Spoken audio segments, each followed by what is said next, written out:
Muy buenos días. Esta mañana teníamos preparado hablar de otros temas muy relevantes para nuestro país. Pero a raíz de la publicación en el Diario Oficial de la Federación del día de ayer,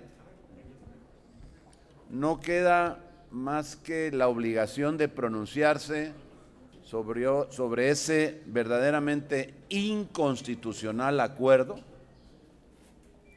que publica el presidente junto con los secretarios del Gobierno de México.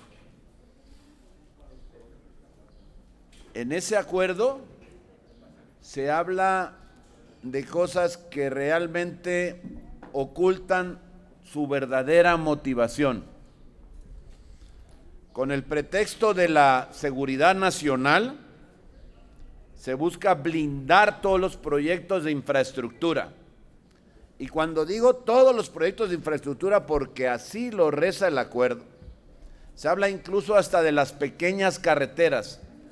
Que alguien diga si una carretera que conecta una comunidad con otra puede ser un asunto de seguridad nacional.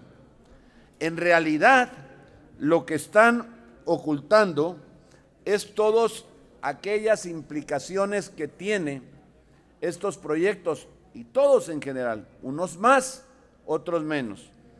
Atenta contra el medio ambiente, por supuesto contra los derechos humanos, contra la eficiencia gubernamental, contra la transparencia y el acceso a la información, contra la rendición de cuentas, contra el patrimonio de los mexicanos.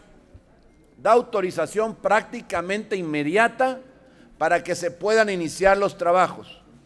Y suponiendo, vamos a imaginarnos que se quiere abrir un camino, como el que están abriendo precisamente por donde pasaría el Tren Maya, en donde no han logrado todavía los permisos. Pues con este acuerdo, publicado en el Diario Oficial el día de ayer, podrían simplemente emplazar a la autoridad responsable a que en 5 días le den los permisos, cosa que es materialmente imposible. Tampoco tienen los derechos de vía, pero lo van a invocar como seguridad nacional. ¿Y qué va a pasar dentro de un año cuando este permiso provisional haya sido concedido o no? Y en el caso de que no se conceda, ¿qué va a pasar con la autorización y con el daño que ya se hizo? En donde ya, si hablamos de materia ambiental, ya la zona estará impactada y ya no tendrá remedio. Nos parece algo verdaderamente de escándalo, algo brutalmente contraproducente para el país. El acuerdo a todas luces es inconstitucional.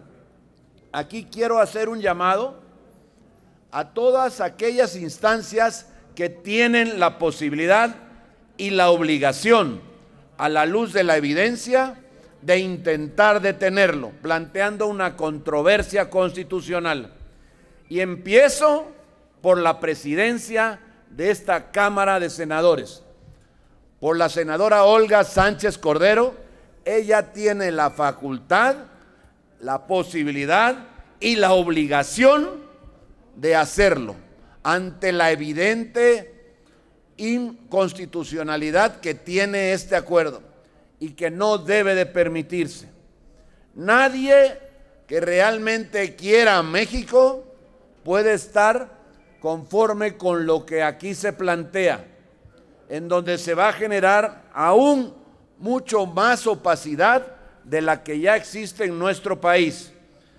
Lo que tenemos es que hacer el llamado a todas aquellas instancias que tienen esta posibilidad de plantearla. Nosotros, por nuestra parte, aquí en el Senado, intentaremos desde luego la vía de la acción de inconstitucionalidad. Sabemos que es un camino que de repente no es fácil, pero estamos obligados a hacerlo y por eso lo vamos a intentar.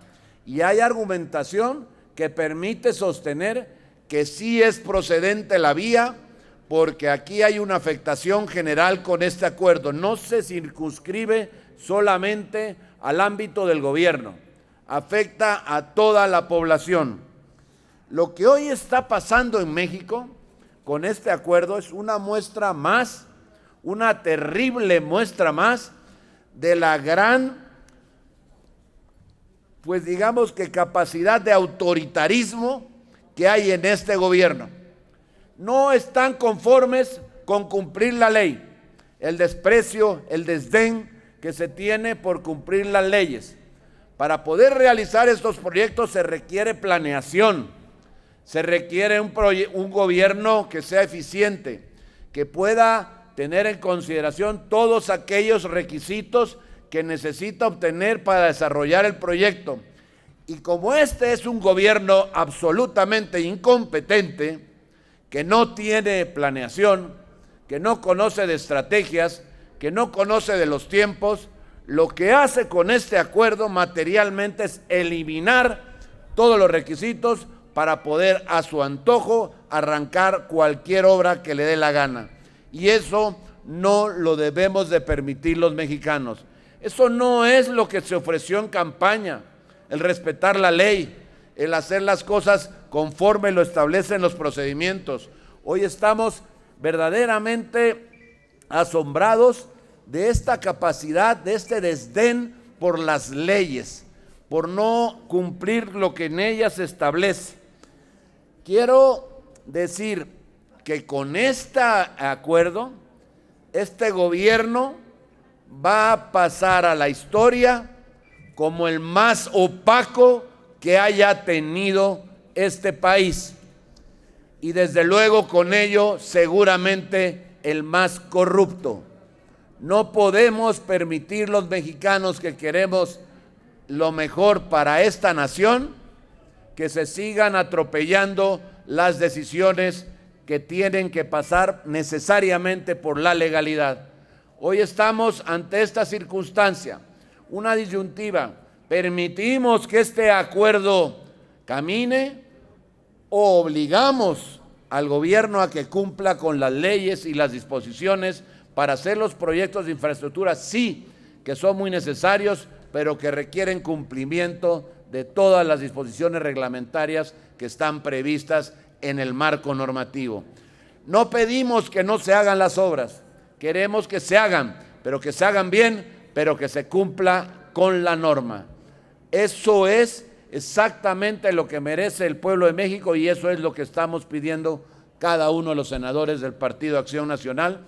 Y no solamente nosotros, en toda la sociedad civil ha habido una gran cantidad de manifestaciones en donde, asombrados por el alcance de este acto de autoritarismo, se pretende dejar de lado toda la legislación de este país. Es cuanto. Si nos permiten, senadoras, senadores, tenemos preguntas de parte de los compañeros de la prensa. La primera pregunta es de Leticia Robles de la Rosa, de Excelsior. Buenos días, senadoras, senadores. Quisiera saber cuál es el acuerdo que tiene el PAN en torno al nombramiento de la persona que ocupará un asiento en el Pleno de la Suprema Corte de Justicia de la Nación. Entiendo que hoy lo analizaron y quisiera saber cuál es su posición. Y dado que justamente este tipo de decisiones presidenciales que pueden terminar en la Corte, pues ahora la Corte va a tener 4 integrantes nombrados en este gobierno, y con esos 4 son suficientes para evitar las declaraciones de inconstitucionalidad.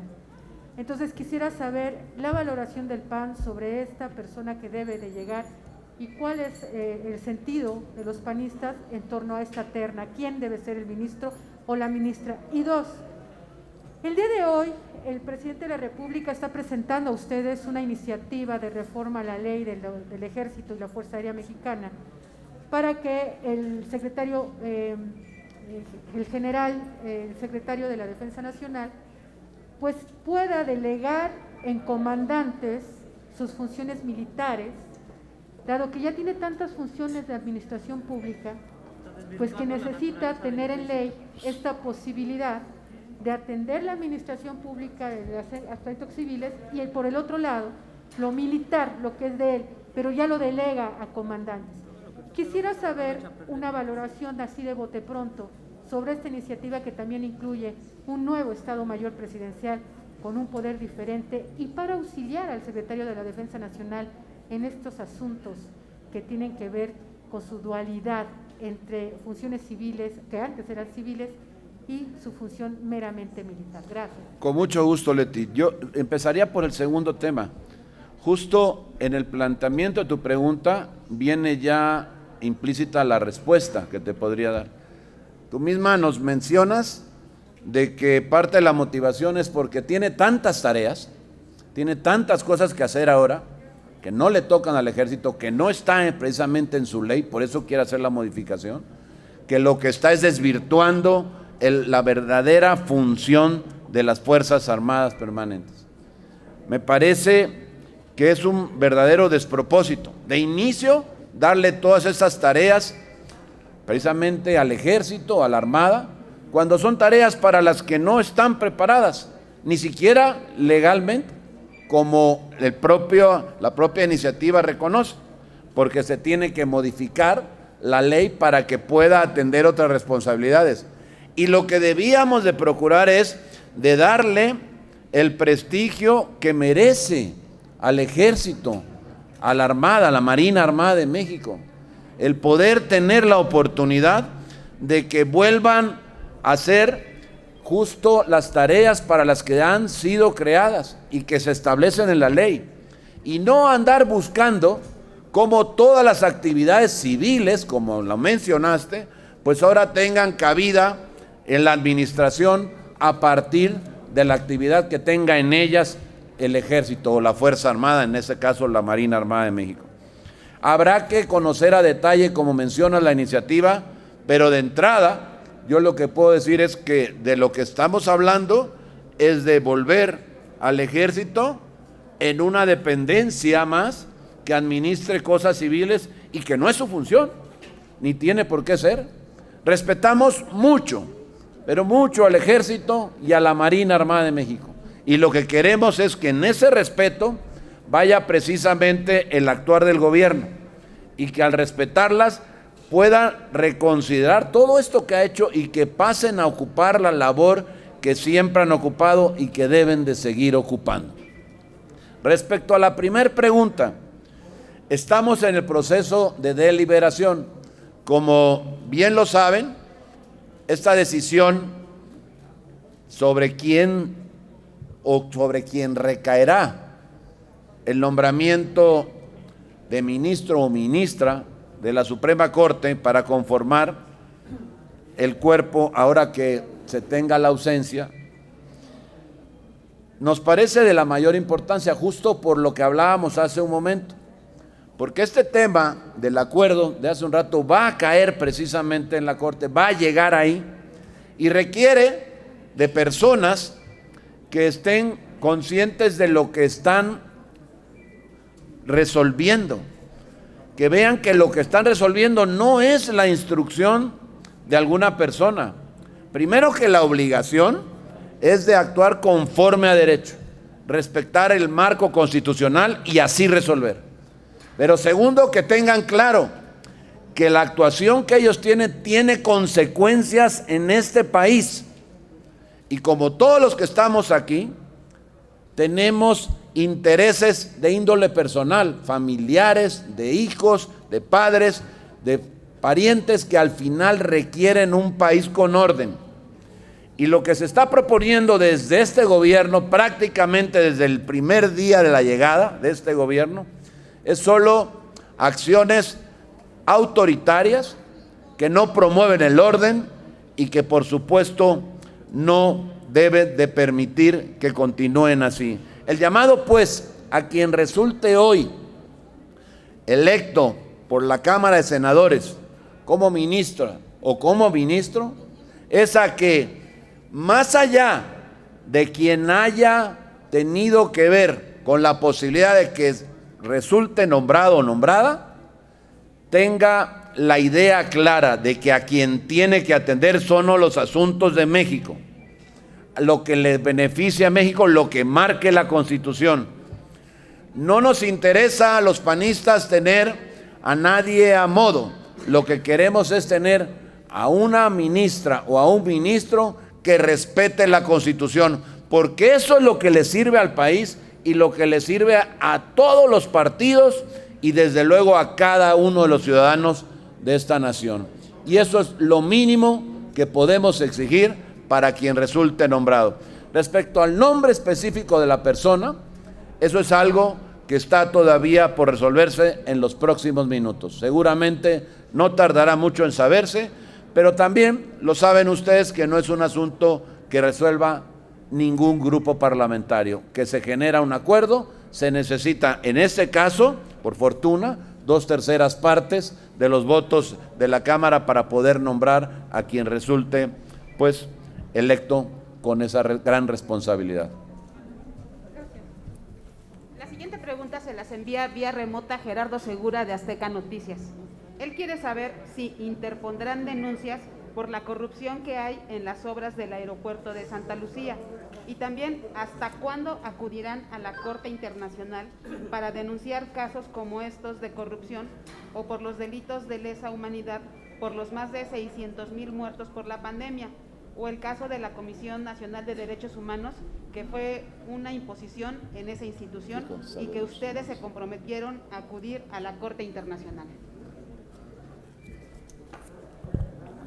Muchas gracias. Bueno, como ustedes saben, en términos de derechos humanos, entiendo que después verán lo de los demás temas.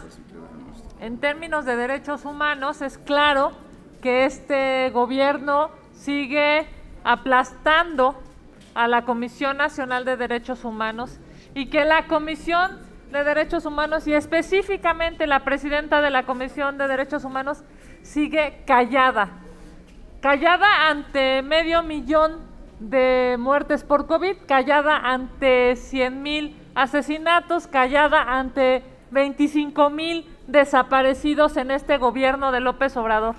Por supuesto que nosotros, una vez que concluya el proceso nacional, acudiremos a instancias internacionales, pero es por eso, por lo que urge un poder, una Suprema Corte de Justicia de la Nación autónoma, y es ahí a donde hoy justo estamos acudiendo, a que quien sea electo por esta Cámara de Senadores pueda saber que tiene el respaldo no solamente en términos políticos de todos los grupos parlamentarios, sino también que tiene la obligación de hacer cumplir la Constitución, más allá de favores personales o de historias en algún partido político. Nosotros hoy seguiremos defendiendo la constitucionalidad y seguiremos, por supuesto, exigiendo a nivel nacional e internacional que los derechos humanos no se conculquen. El decretazo, este decretazo presidencial, es una muestra más de cómo el presidente de la República violenta los derechos humanos y no le importan, porque está obsesionado con sus obras faraónicas, está obsesionado, por cierto, con dar adjudicaciones directas a sus amigos y está obsesionado con violentar la Constitución. La siguiente pregunta se las envía Ingrid Sánchez de La Silla Rota y la pregunta va dirigida a la senadora Kenia. Ella le pregunta, ¿qué pasó con el nombramiento de Arturo Herrera como presidente de Banjico? ¿Es cierto que el gobierno federal retiró el dictamen de comisiones? ¿Esto podría generar inestabilidad en los mercados?